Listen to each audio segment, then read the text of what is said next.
Lorsqu'on magasine des bottes de marche, ce qu'il faut vraiment vérifier, c'est le poids qu'on va transporter et le genre de terrain où on va pratiquer l'activité. Donc, nécessairement, lorsqu'on a un gros sac à dos avec beaucoup de poids, il est préférable d'avoir quelque chose qui va avoir une bonne résistance au niveau du soulier, donc pour éviter que le pied soit désaxé trop rapidement.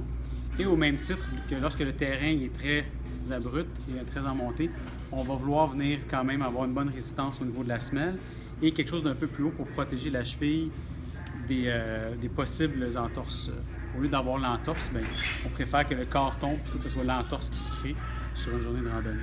Mais pour un randonneur qui va faire des randonnées, disons, sérieuses, avec beaucoup de dénivelé, avec beaucoup de charge, la botte de cuir est quand même encore un choix à avoir en tête.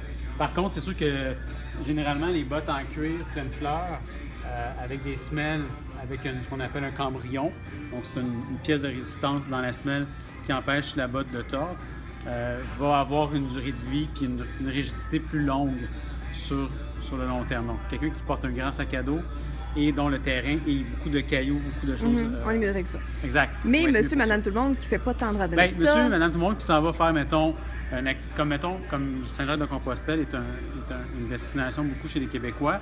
Dans Compostelle, on n'est pas obligé d'avoir une botte de longue randonnée en cuir qu'il faut casser.